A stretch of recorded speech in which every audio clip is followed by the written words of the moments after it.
your power.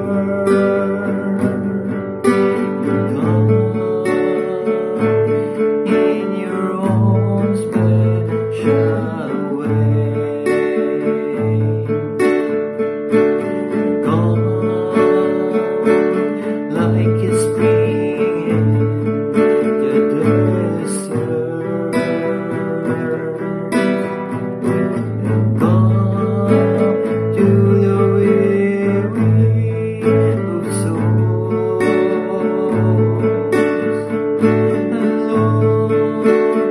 Let your sweet healing power,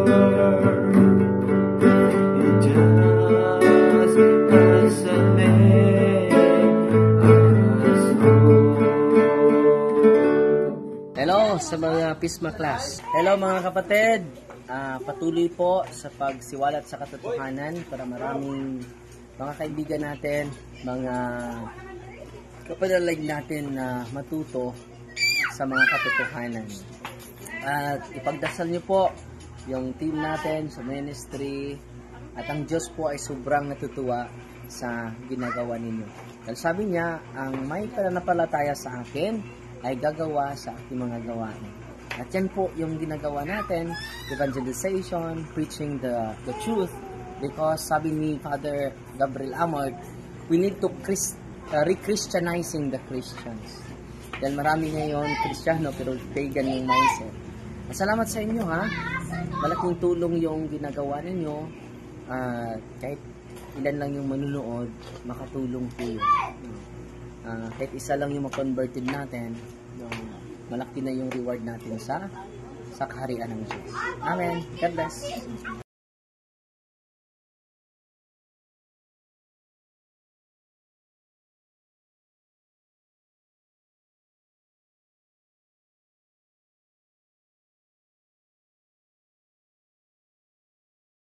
Bungad na panalangin sa ngalan ng Ama, ng Anak, at ng Espiritu Santo. Amen. Pagpalain kami sa aming pagtitipon ngayon para sa pulong na ito. Gabayan mo ang aming isipan at puso upang kami ay magtrabaho para sa ikabubuti ng aming komunidad at tulungan ang lahat na iyong mga tao. Turuan mo kaming maging bukas palad sa aming pananaw, matapang sa harap ng kahirapan at matalino sa aming mga desisyon. Ama, pinupuri ka namin magpakailanman. Amen. Sa ngalan ng Ama, ng Anak, at ng Espiritu Santo. Amen. Shalom. Papuri sa Diyos. God bless sa bawat isa, sa mga kasama ko pong Pisma, at sa lahat ng mga nagtangkilik, sumusuporta, nanalangin sa channel na pinagkaloob ng Panginoon, Pisma Plus, sa programang Pagnilayang Ebanghelyo sa Madaling Araw. Mapagpalang oras po sa bawat isa. Sana po nasa mabuting kalagayan ang bawat isa kahit saan man tayong sulok sa mundo. At hahabol natin ito dahil hindi tayo nakahabol ng madaling araw. Ito po'y ebanghelyo ng Panginoon sa araw ng Linggo, Oktubre 12, 2025, ika-28 linggo sa karaniwang panahon. At sama-sama po tayo sa pagnilay. Kung hindi pa po kayo nakapagnilay kanina kasama sa ating mga Pisma sa regular na oras at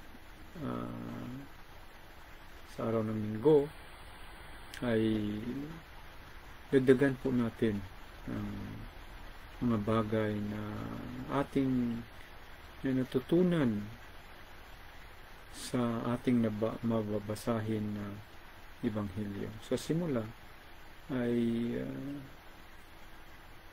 Manalangin muna tayo. Sa ngalan ng Ama, ng Anak, ng Espiritu Santo.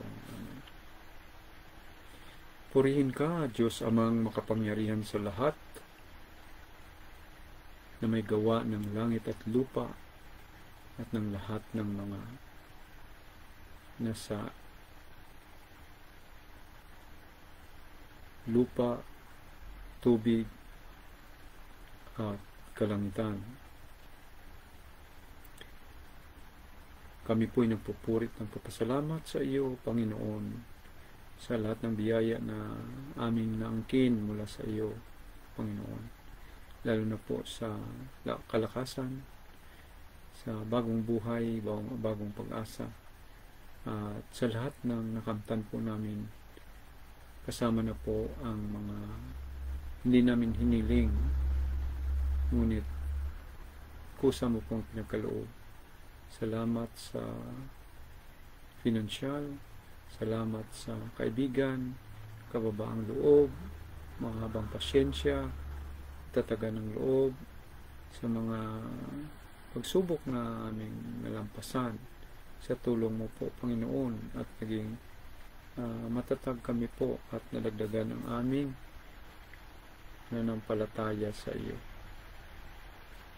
Sa iyo rin po namin pinapasalamatan ng Diyos ang simbahan mo itinayo, na kami po ay palaging makarinig ng iyong salita at pagpaliwanag ng kaparian na binigay mo, Panginoon. Salamat sa Santo Papa Leo XIV, sa lahat ng mga obispo at kaparian, sa lahat ng ginamit mo po, Panginoon, sa iyong simbahan na itinayo. Kasama na po kami, O Diyos, na gumagawa din po sa maliit na bagay para sa iyong kapurian. Salamat din po, Panginoon, sa mga kapatid po namin patuloy na susumikap tulad po sa amin na tugunin ang iyong panawagan, sa lahat ng mga PESMA na patuloy na nagsusumikap na gawin ang pagnilay sa madaling araw ng kanyang mga salita at sa pagrosaryo sa araw at gabi maliban sa linggo ng umaga. Marami pa po kaming dapat pasalamatan sa iyo, Diyos, lalo na po ang iyong pagmamahal na walang hanggang. At sa oras na ito, Panginoon, kami po'y lalambing naman po sa inyo.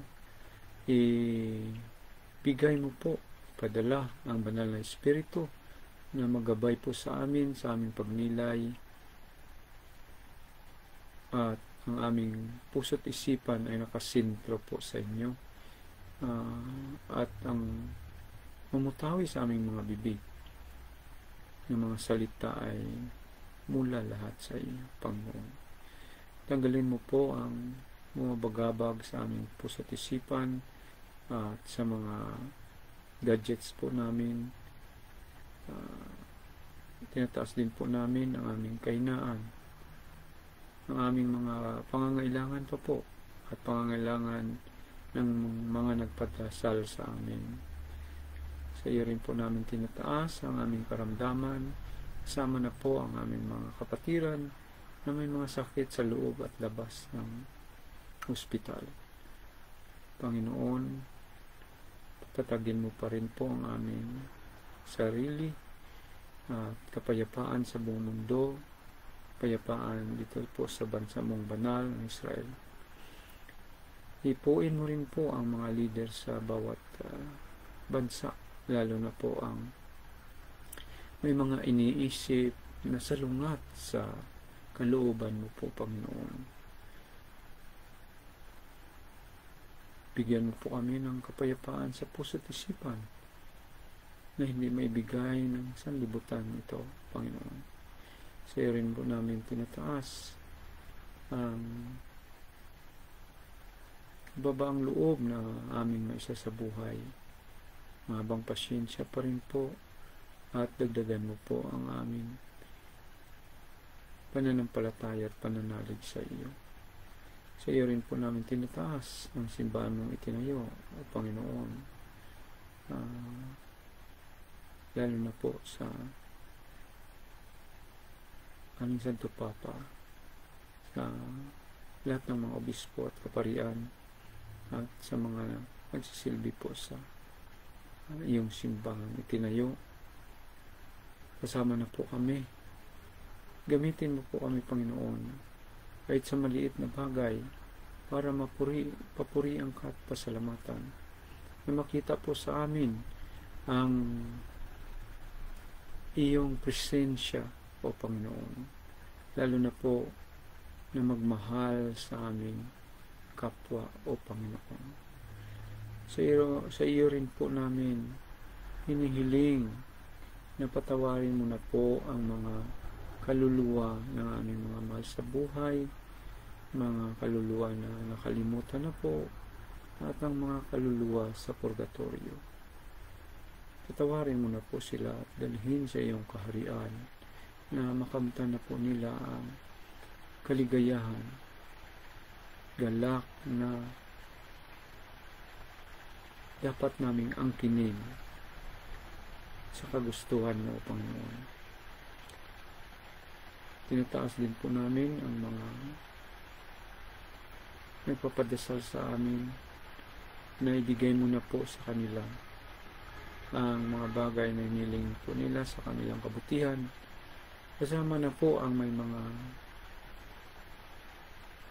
kaarawan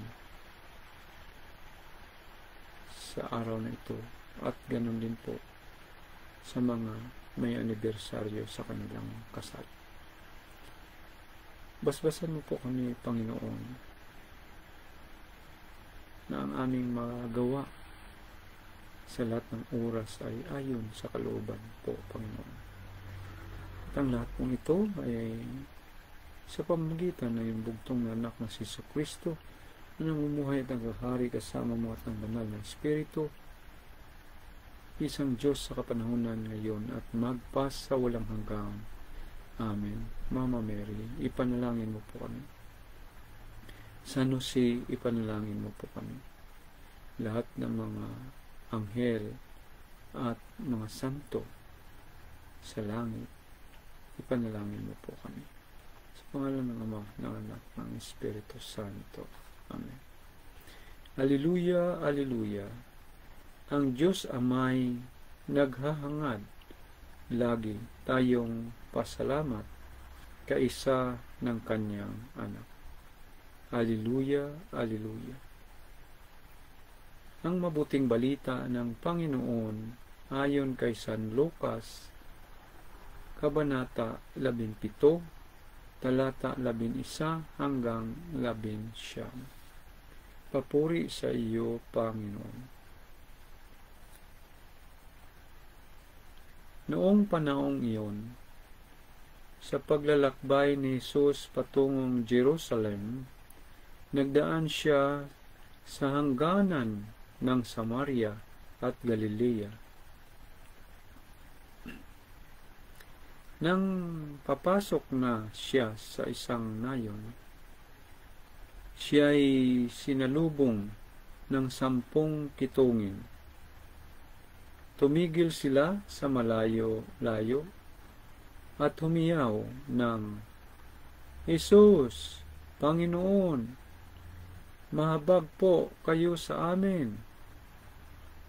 Nang makita sila ay sinabi niya, "Humayo kayo at pakita sa mga saserdote." At samantalang sila'y naglalakad, gumaling sila. Nang napuna ng isa na siya ay magaling na, nagbalik siyang sumisigaw ng papuri sa Diyos. Nagpatira pa siya sa paanan ni Jesus at nagpasalamat. Ang taong ito'y Samaritano. Hindi ba 10 ang gumaling? Tanong ni Jesus. Nasaan ang siyam? Wala bang nagbalik at nagpuri sa Diyos, kundi ang dayuhang ito? Sinabi ni Jesus sa kanya, tumindig ka at humayo sa iyong lakad. Pinagaling ka dahil sa iyong pananalig.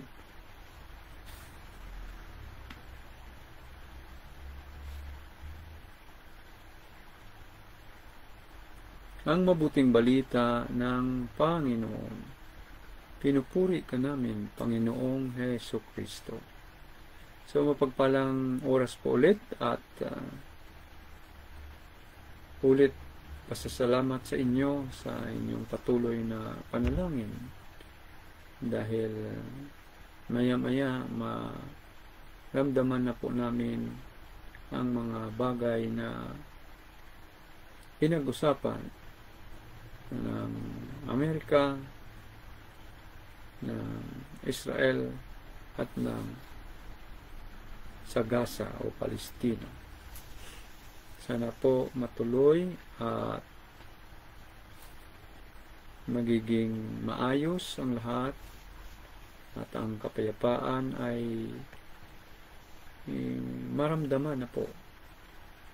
Ngunit sa kabila ng lahat ay may iisipan ang mga bagay na ito dahil tatlo lang po ang pinag-usapan na nagustuhan ng mga kapatid po nating Palestino. Una-una po ang pagpabalik ng lahat ng hostages. Pangalawa, ang kapalit ng hostages ay baka libong-libo na nakulong na mga marderos ng mga Palestino. Ano po? Pangatlo, ang kanilang pangangailangan sa kanilang sikmura, pagkain. So, yun lang po.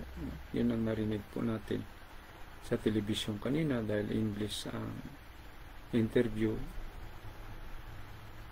Isa sa mga ikalulungkot po namin pa rin na sa hindi oras ay baka mas malala pa ang pangyayari. Ano po? Okay, yun lang muna ang at darating maya-maya ang presidente ng Amerika at pupunta rito sa Jerusalem.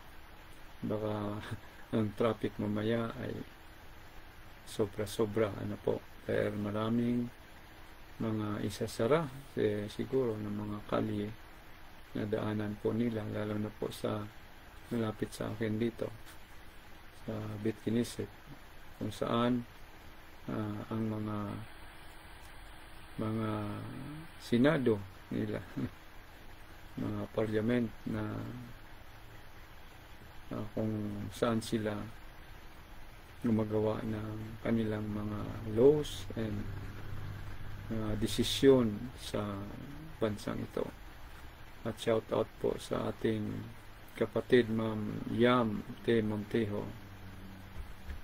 Good morning sir. Kapatid lang po. Pagpalain ka po ng Panginoon kasama ang inyong pamilya. At dako po ako sa narinig po nating Ebanghelyo sa araw ng Linggo dahil na late tayo sa hindi tayo nakagising kaninang umaga ng Linggo diyan sa Pilipinas ay ihahabol lang po ito. Ano po? So tandaan po natin na nabanggit po ng ating Panginoon ang kanyang paglalakbay patungo rito, no? Sa kinaroonan po natin. At dumaan po siya sa hanggangan ng Galilea, Samaria. Dahil galing po siya sa Galilea. No? papunta siya rito sa Jerusalem. So kung pupunta siya rito sa Jerusalem mula sa Galilea, ay dadaan po siya sa Samaria. So ibig sabihin, doon pa lang siya sa boundary ng Galilea at Samaria. Wala pa siya rito papunta sa boundary ng Samaria at Judea o Jerusalem, dahil ano ito, no? Nakasakop ito ng Judea, no? Ng Judah pala. Itong Jerusalem, Jericho. So yung boundary ng Samaria at Judah, yung Jericho, isa na yun ang madaanan po niya. So doon pa siya, no? Galilee at Samaria. So nakaraan ay pinaliwanag po natin ito. Samaria, Galilea. So Galilee, maraming mga nababasa natin sa ng mga lugar, yung Tiberias, Nazaret, Capernaum, kapaligiran yun. So dito po siya sa malapit na sa Samaria. At pag diniinan natin itong sumisigaw na 10 at nabanggit sa bandang huli na may isa na Samaritano, at sigurado yung mga Siyam ay mga Hudyo. Ano po? Yung Samaritano ay dating Hudyo na itinakwil ng mga kapatid nating Hudyo dahil sila po'y naging kulto, no? Nag-asawa sila ng hindi Hudyo, tapos nahawaan sila ng pagkapagano dahil mga pagano yung mga kanilang asawa, at gumawa nga sila ng templong sa kanila dahil ayaw ng Hudyo sa kanila. Ban sila rito sa ating mga kapatid na Hudyo. So dyan sila sa gitna lang, dumami sila dyan. Kalimutan ko yung Kifar, ano yung sa ngayon ang tawag sa kanila dyan, yung banda sa nakalimutan ko kung anong lugar na sa ngayon. Ano po, balikan ko po, tanda natin, na yung Samaritano ay hindi talaga lalapit yan sa Hudyo. Pero titingnan natin, 10 sila. Kung anuhin natin, ganyan din ang pangyayari sa realidad. Kahit anong reliyon ka, kapag may sakit ka na pareho kayo, lalo na itong kitong na pinapalabas sila sa kanilang komunidad sa panahon ng ating Panginoon dahil walang lunas, ano po. So diyan ka magmukmok sa walang tao. So 10 sila, nagsama-sama sila dahil baka mahawaan nila yung iba. So sila'y doon na lang hanggang gumaling kung may awa ang Diyos at miracle sa kanila. So itong panahon na ito ay ano talaga, na salubong po nila ang Panginoon. At malayo pa nga ay humiyaw na sila, sumigaw na sila, naghingi ng habag ng Panginoon.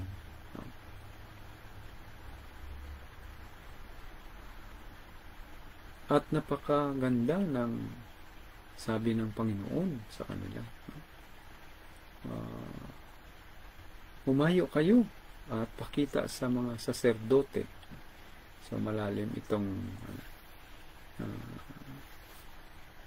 salita, saserdote, pero alam naman natin pag tingnan natin sa ibang conversion, translation pala, sorry, ay pari. Tandaan din po natin na ang ating Panginoon ay kinikilalang pinakamataas na pari sa lipi ni Melchizedek, ang hari at pari ng Salem, ito sa peace. So yun po, no? So nasubaybayan natin, no? So sa aking pagnilay ay itong Siyam, no? Tumalima talaga sa Panginoon, lumiritso sa pari, ngunit nakalimutan nilang magpasalamat tulad ng Samaritano. Yun nga, pinuri ng Panginoon itong Samaritano dahil sa kanyang pananampalataya o pananalig sa Panginoong Hesus, no? Hindi lang sa Diyos Ama, kundi sa Panginoon mismo, sa Diyos Anak, na siya ay pagalingin ng kanyang kitungin, no? Kitong. So bumalik siya. Isa pang pinagpalaliman ko rito dahil nabanggit ng Panginoon na humayo at magpatingin sa mga pari ng Hudyo. So sigurado po tayo na hindi talaga pupunta itong Samaritano dahil magkaaway sila. Kahit magaling pa siya, siguro sasabihin ng pare, wala kang puwang dito sa aming reliyon. Kahit may dugo pa siya na Hudyo, na mix na, no? Sa atin mixed marriage ang tawag na pwede kang ikasal kung isa sa inyo ay ibang reliyon o ibang pananampalataya, basta yung anak ninyo mangako lang isa na hindi Katoliko na pabinyagan ang mga anak sa Katoliko.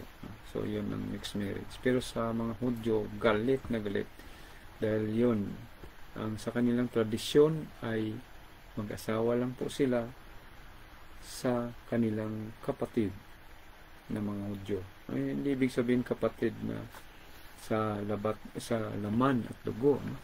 Kundi kapatid sa pananampalatayang Hudyo, no? So klarong-klaro na po yan, no?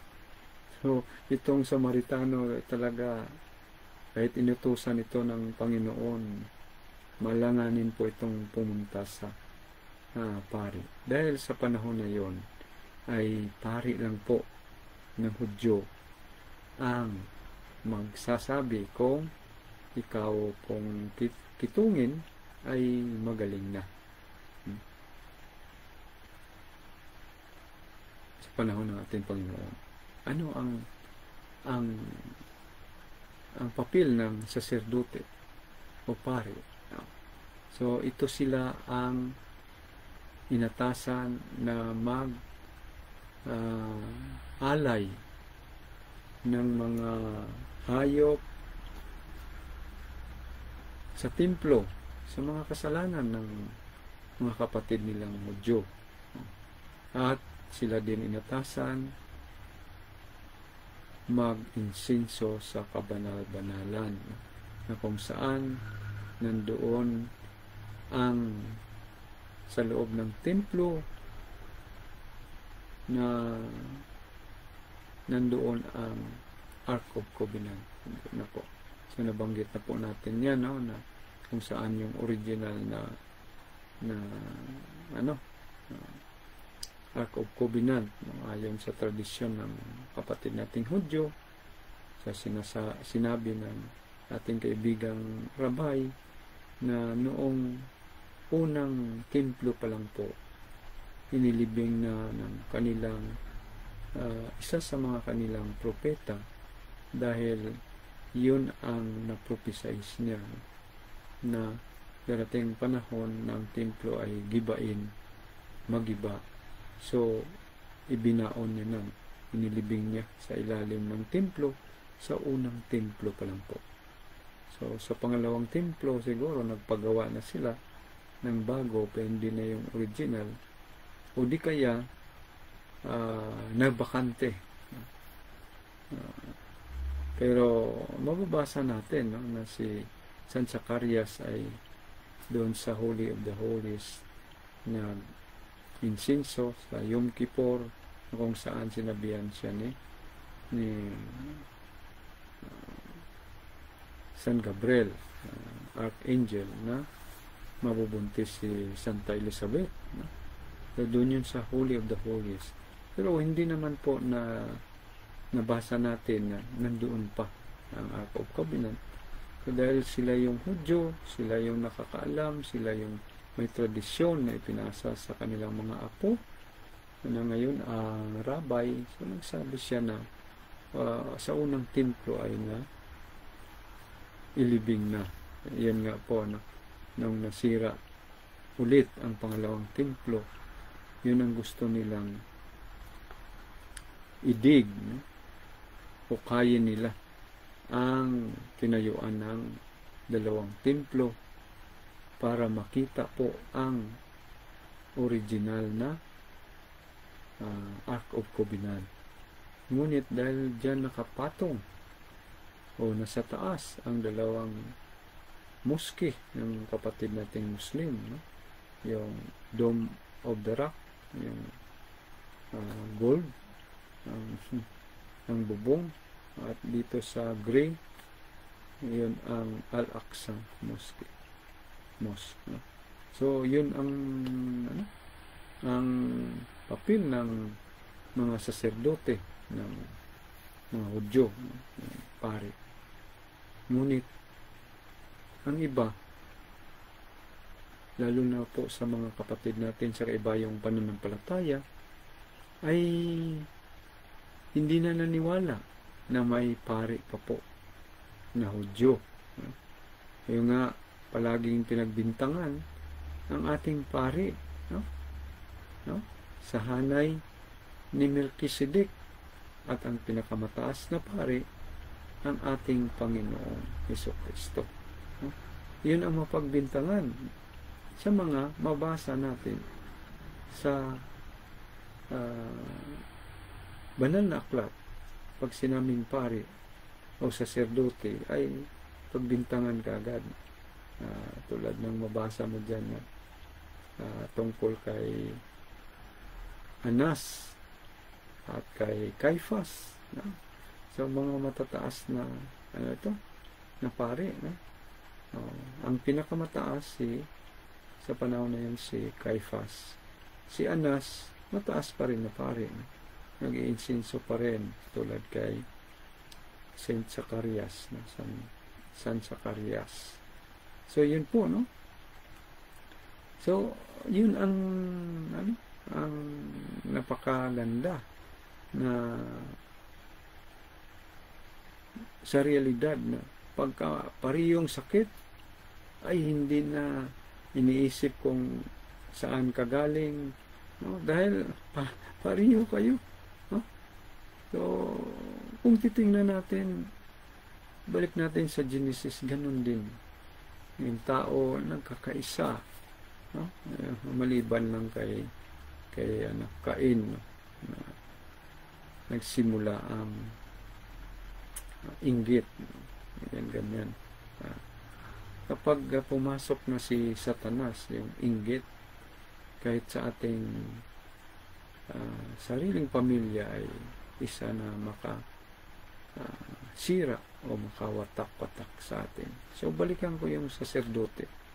So dati hindi rin ako maniwala na mayroon pa. Kung hindi ako nakasaksi o hindi ako nakasalamuha sa lipi ni Levi ng mga Levites. Dahil 15-20 years ago, so ang aking naalagaan, ang kanyang anak na babae ay nakapag-asawa ng isang profesor, rabay, at hindi ko alam pala na pare din. So, yun po. So, dahil dito, kapag ang lalaking nag-aalaga sa isang lalaki, lalo na mag-asawa sila, so pag namatay yung lalaki, tulad sa sitwasyon ko, ay karamihan dito, pagka hindi religious, nililipat sa matandang babae. Ngunit bawal po yun sa kanila bilang Hudyo, na ikaw ang lalaking taga-alaga ng kanyang asawa, ng lalaki, mailipat ka, kailangan maghanap sila ng babae. So, kailangan ang approval ng isang o sa kanilang rabay. Yun nga, sabi ng anak na babae sa akin, nung binigay ko yung working permit para makahanap sila ng babae, ay sabi niya sa akin, anhin ko yan ang papel. Sabi niya, pinahintulutan ka na dahil yung aking asawa ay isang rabay, isang profesor, at isang pare ng Hudyo. So, wala akong magawa. Inalagaan ko talaga ang kanyang ina sa loob ng mahigit 5 taon hanggang namatay. So magkasama kami mga 11 years sa loob ng bahay. Ano po? So, ganyan. So, mayroon pang pare ang Hudyo hanggang ngayon. Dahil nung Yom Kippur o every holidays, pupunta yung mga pare dyan sa Kotel o Wailing Wall o Western Wall, yung pader na natira sa Templong Nagiba. Dyan sila ngayon na dadasal, nagpupuri sa Panginoon. So, dyan yan ang pare at mag-bless yan sa mga pupunta dyan na mga Hudyo. So, nandyan pa. Marami sila. At kung sila'y pupunta sa mga sinagoga, so, ang obligasyon nila ay i-bless ang lahat ng membro ng sinagoga dyan na pagdating niya nandyan. So, masayang-masaya ang mga membro na makapasok ang isang pari ng Hudyo sa ngayon sa kanilang sinagoga. Yun ang paniwala nila. Ang blessing dito tayo sa naramdaman na ng lahat, no? Hindi lang isa siguro, dahil sabi ng Panginoon, saan na ang siyam na lahat naman sila ay gumaling at pinuri pa niya, no? Yung bumalik. Totoo naman. Isang maano natin dito, makuha na leksyon, yung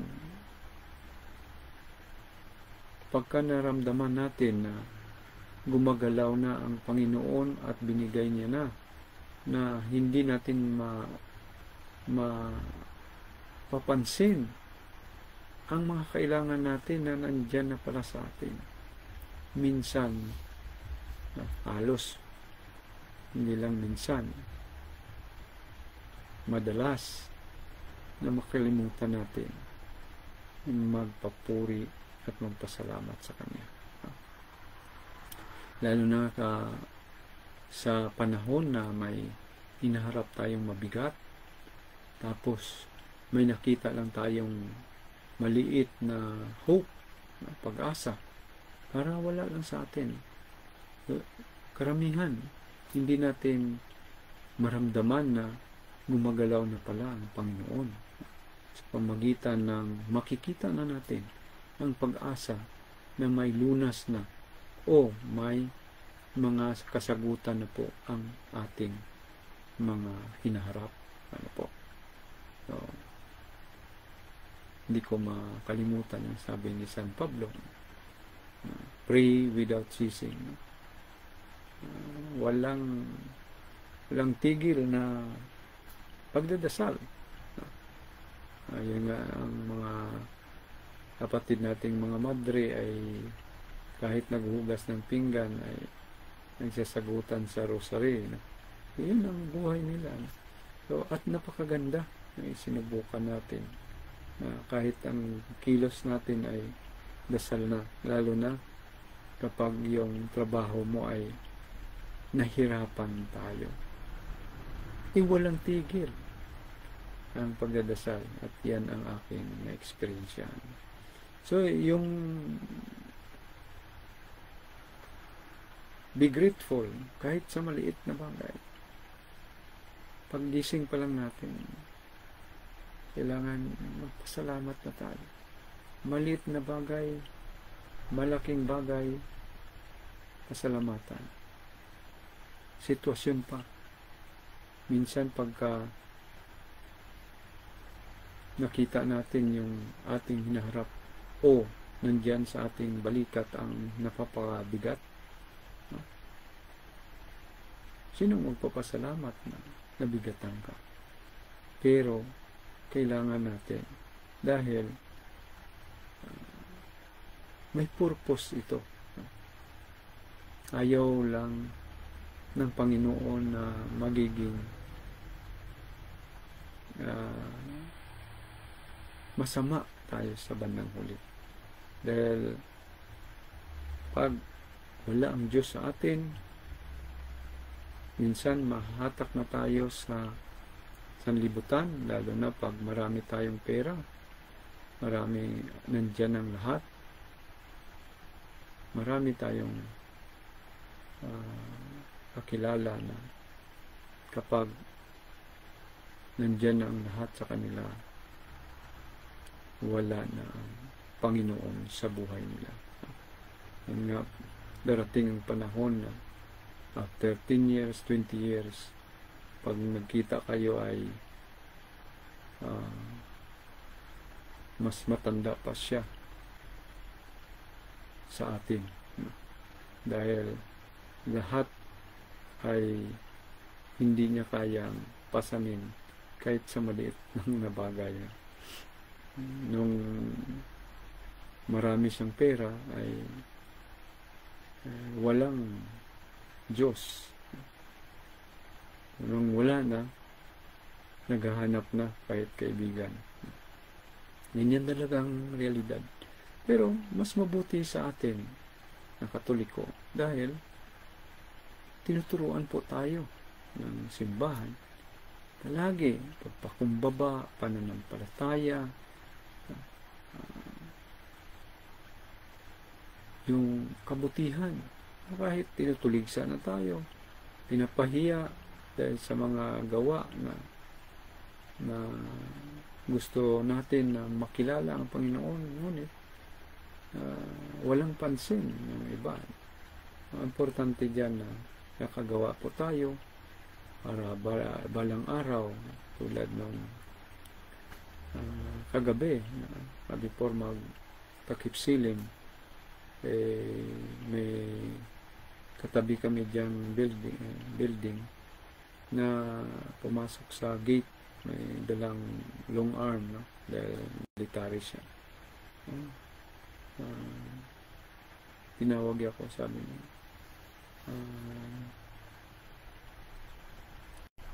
listot mates, sabi niya, inom ka ng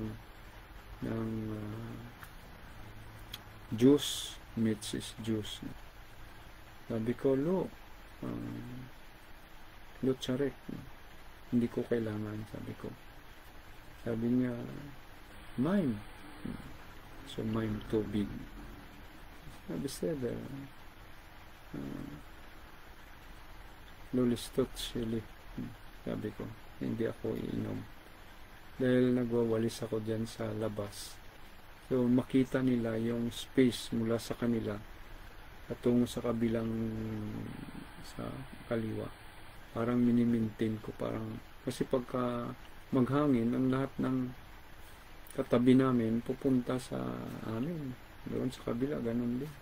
So, dinadala ko na lang sa paglinis. No? Ano lang naman. 2.5 meters by 15 meters o 12 meters lang. So, yun lang naman. So, gusto niya magpasalamat lalo na pang-anim na araw ng kanilang sukot. So, bukas, mamayang gabi, ay yun ang last evening ng kanilang sukot. Kinabukasan ay Simchas Torah na makita natin ang pagsayaw ng mga kapatid nating Hudyo bukas ng Torah, yung 5 books ni Moses na nabalulon, no? Hinahalikan, sinasayaw at pinoprosesyon. No? Mapalad tayo dahil tayo lang naman ang nagpo-prosesyon. No? Yung mga kapatid natin sa Bayang Pananampalataya tinutuligsa. Pero dito, wala akong narinig na kahit sa comment dyan na yung Hudyo nagpo-prosesyon. Pinoprosesyon ang Torah, hinahalikan.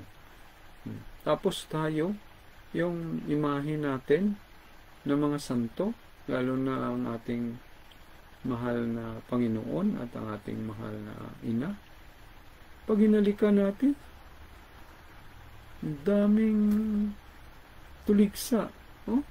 Dito, hinalikan, sinasayaw ang Torah.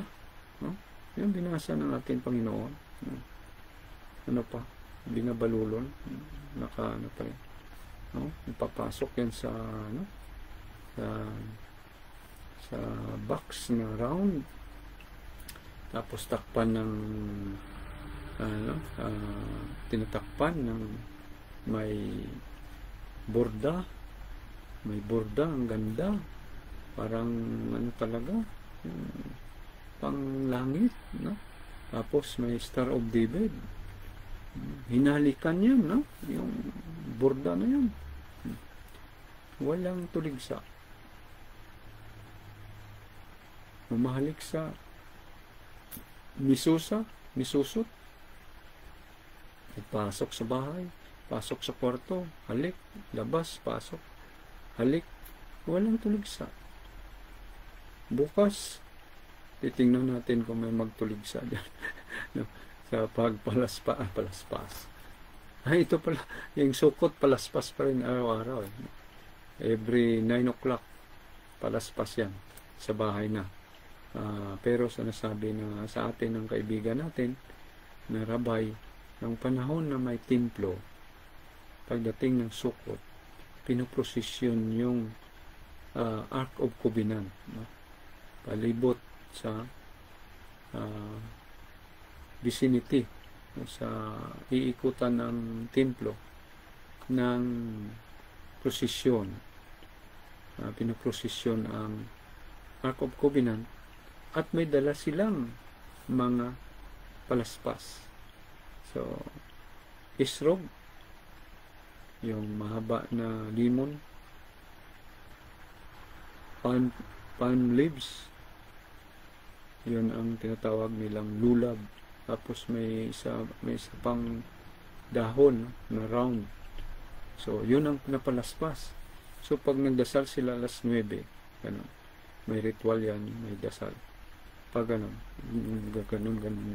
palaspas talaga. Kulang lang yung paglakad. So, mayroon tayong basihan. Yun ang holy tradisyon. So, iba yung pamamaraan natin na Katoliko dahil sa sa langit nga, no? Nabasa natin, nakita ni San Juan the Beloved, sa kanyang pananaw doon sa langit. May pumapalaspas doon sa Revelation. May pumapalaspas. Sino magpapalaspas doon? No? Na makita mo rito sa lupa. No? Hudyo lang at tayo. No? Kaso lang sa Hudyo, dahil hindi sila naniwala sa Panginoon, hindi nila tinanggap. Pero araw-araw sila sumisigaw ng Mashiach, Mashiach. Kinuha sa kanila yung otoridad. So sa Panginoon yung otoridad na iniwan sa ating San Pedro, sa kanyang mga apostoles na naipasa sa ating mga kaobispuhan, kaparian. So yun ang so, napakaganda pa rito, sabi ng Panginoon sa kanya, tumindig ka, patira pa. So kung tao ang Panginoon, bakit dapat sinabihan niya yung taong nagpatira pa sa paanan niya? Tayo dyan, hindi ako Diyos. Tulad sa mga propeta sa Lumang Tipan. Kahit nga sa kay San Pedro, nung sino yun? Hindi ko maalala. Na tinawag siyang parang Diyos, yung pag patirapa niya o pag galang niya ay parang Diyos ng apostoles. Sinaway sila. Sinaway siya. Pero dito sa Panginoon, hindi. Pero ang mga kapatid natin sa kaibayang pananampalataya ay ayaw tanggapin na Diyos ang ating Panginoon kahit dala-dala pa nila ang pangalan ng ating Panginoon. So nasabi na yan ng Panginoon noon pa. Mag-ingat kayo sa bulaang propeta dahil dalhin nila ang aking pangalan. So ganun din po sa mga kapatid nating Muslim. Gusto nila propeta lang ang Panginoon.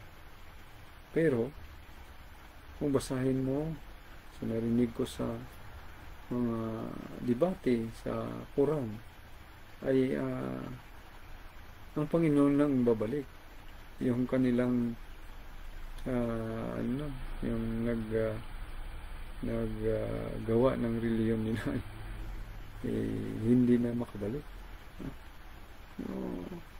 Yan nga po, kaso lang, naintindihan po natin sila. Dahil ang tawagan sa mga respeto, veneration sa atin, sa mga imahe, pagdating sa pagpuri, pag-worship sa Panginoon ay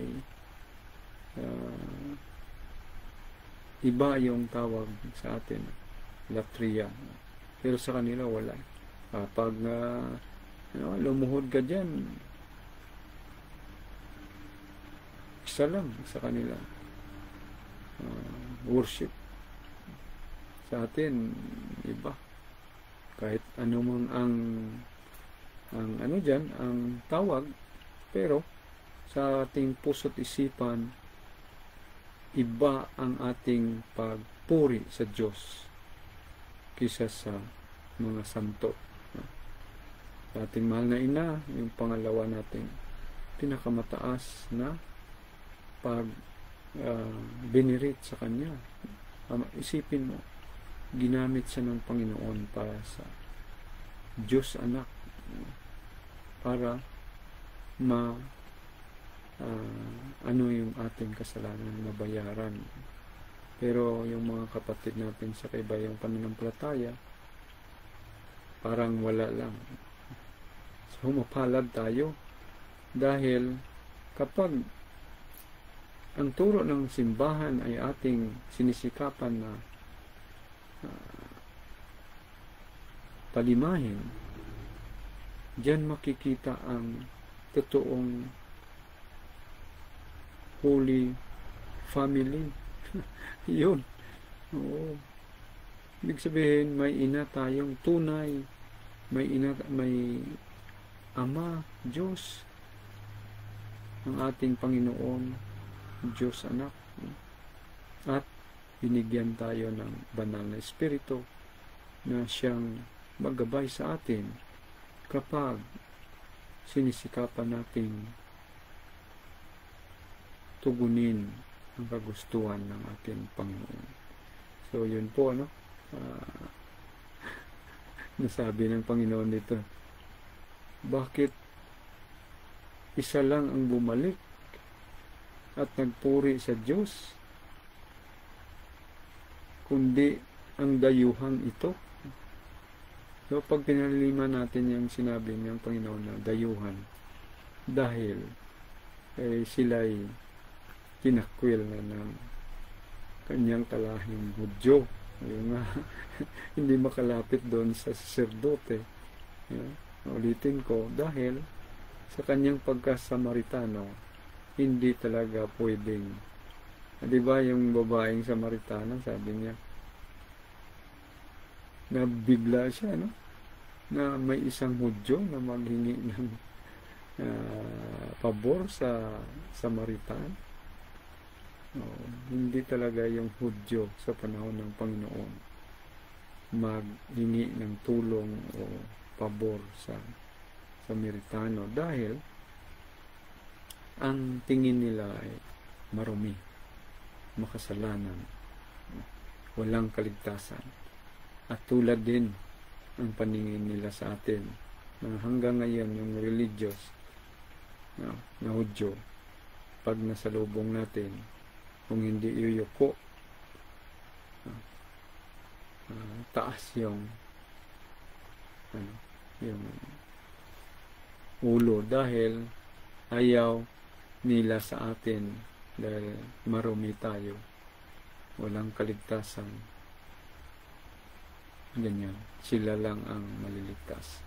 So yun po, marami-rami na ang atin nabanggit. At sana po nakatulong ito at magnilay din po kayo sa mga bagay na araw-araw na binibigay ng ating simbahan na itinayo ng ating Panginoon. Papuri sa Diyos. God bless us all. Shalom Belehetraot. Shout out po ulit sa ating kapatid Ma'am Yam Timontejo. So, mapagpalang oras po sa lahat ulit, at ang Panginoon, ang ating pananalig, patatagin, maniwala sa Kanya. Marami tayong makuha sa nabanggit na nabasa na walang pinipili ang Panginoon. Wala siyang boundary. Kahit sino ka, ibang lahi o lahing Hudyo, kapag humingi, binibigay niya. Depende sa ating pananalig at pananampalataya sa Kanya. Shalom Belehetraot. Malapit na tayong magsimula ng ating Holy Rosary sa araw ng Lunes. Toda Rabalik Ulam, Toda Lael, Toda Elohim, Toda Hashem, Toda Adonai, Toda Mashiach. Shalom. Ibakasya. Hagsamiyak Yisrael.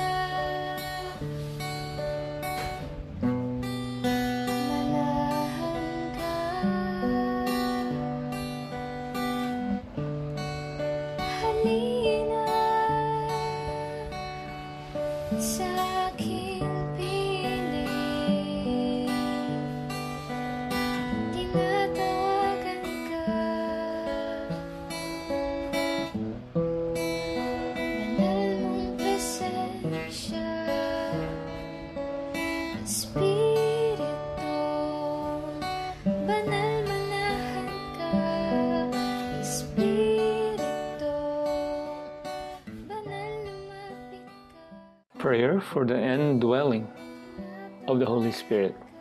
In the name of the Father, and of the Son, and of the Holy Spirit. Amen. Holy Spirit, powerful consoler, sacred bond of the Father and the Son, hope of the afflicted, descend into my heart and establish in it your loving dominion. Enkindle in my tepid soul the fire of your love, so that I may be wholly subject to you. We believe that when you dwell in us, you also prepare a dwelling for the Father and the Son. Deign therefore to come to me, consoler of the abandoned souls and protector of the needy. Help the afflicted, strengthen the weak, and support the wavering. Come and purify me. Let no evil desire take possession of me. You love the humble and resist the proud. Come to me, glory of the living and hope of the dying. Lead me by your grace, that I may always be pleasing to you. Amen. In the name of the Father, and of the Son, and of the Holy Spirit. Amen. Speak.